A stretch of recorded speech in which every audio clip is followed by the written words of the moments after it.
मैं जैसे जैसे अपने कदम बेसमेंट की तरफ बढ़ा रहा था, रोने की आवाज और जोरों से सुनाई दे रही थी। दीदी, दीदी, आप यहाँ क्या कर रही हो?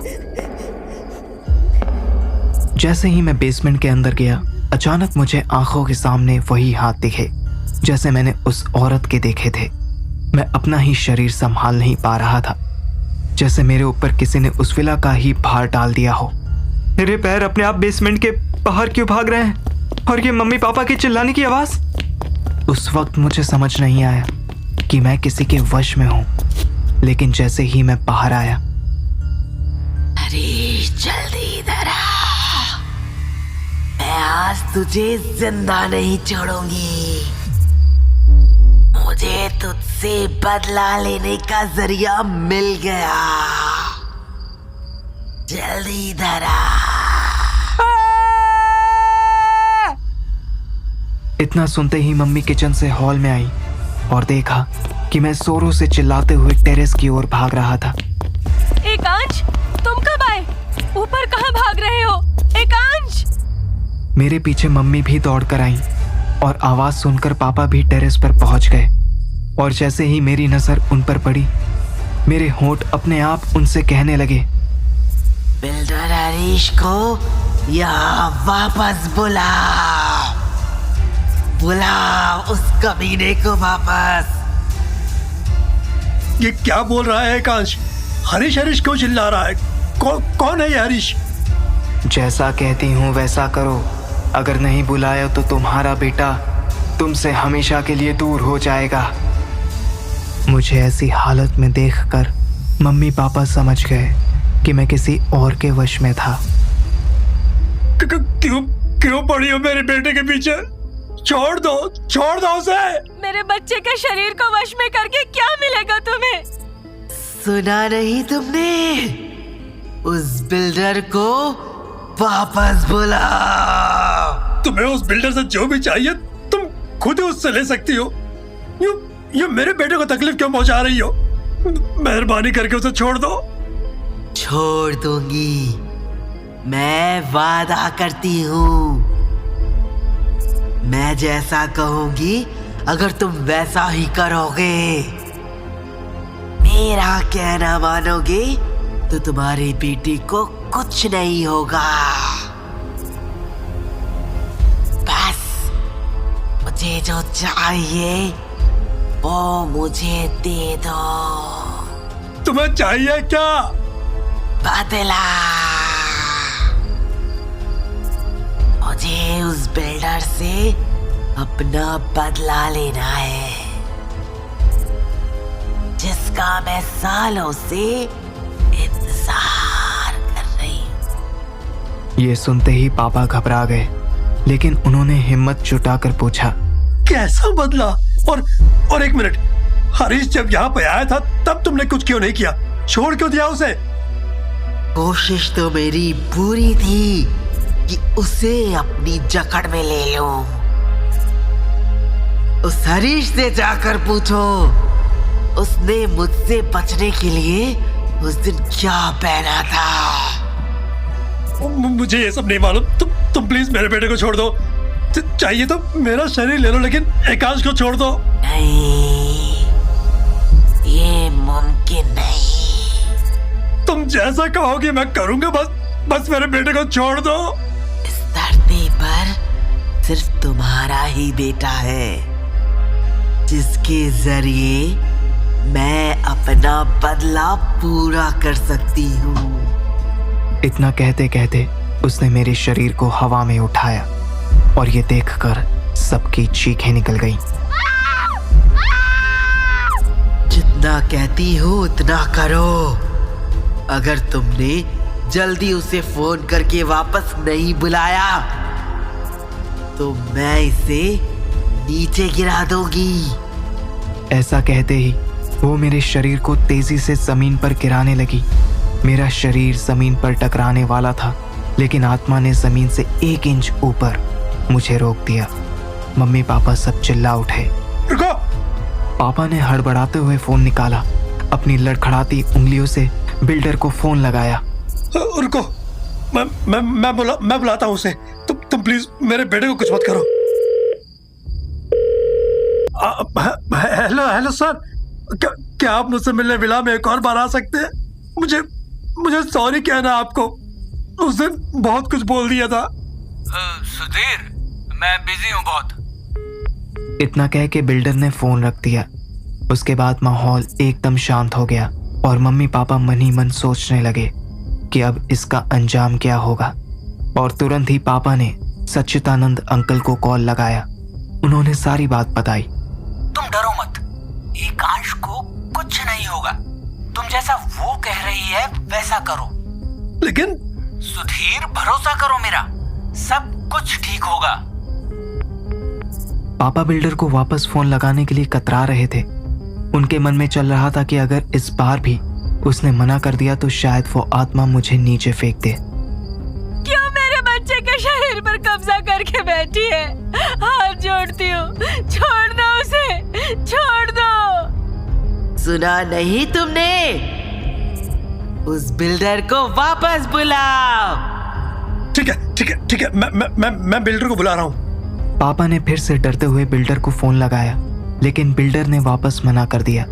उस वक्त पापा के पास सच बताने और सिद्ध करने के अलावा कोई रास्ता नहीं बचा था। लेकिन पापा ने उन्हें सिर्फ इतना बताया कि एक आत्मा हमें इस जगह पर परेशान कर रही है और बिल्डर का नाम चिल्लाते हुए घर में मंडरा रही है। मेरे साथ खेल खेल रहे थे, आऊंगा तो जरूर, लेकिन अपनी तैयारी के साथ, अपने समय पर। डरता थोड़ी ना हूँ। उसने हाँ बोल दिया है। अब तो मेरे बेटे को छोड़ दो।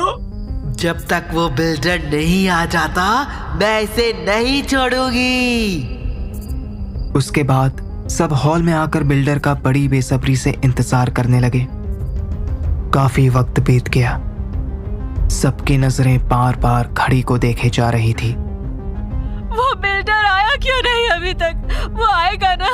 अगर नहीं आया तो उसे आना ही होगा। अगर वो समय पर नहीं आया तो नुकसान तुम्हारा ही होगा। पापा ने फिर से बिल्डर को फोन लगाया। सर आप आ रहे हैं ना? आप कहाँ हैं? जल्दी आ जाइए। अरे तुम इतनी टेंशन क्यों ले रहे हो?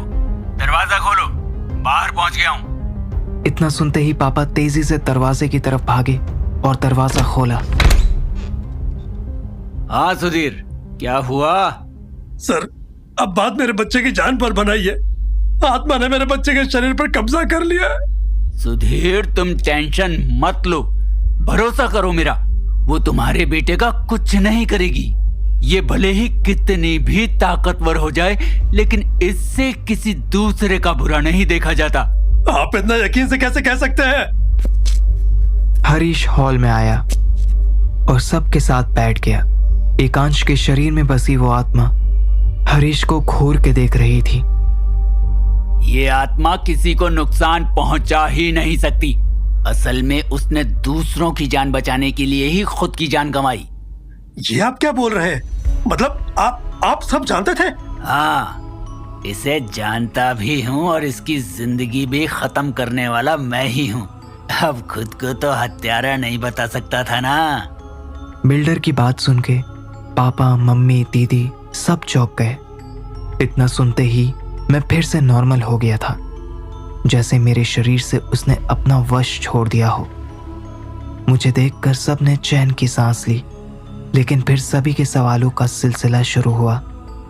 आप ऐसा कैसे कर सकते हैं? सुधीर, तुम तो जानते ही हो कि बिजनेस में ऐसी छोटी मोटी चीजें होती ही रहती हैं। छोटी मोटी चीज?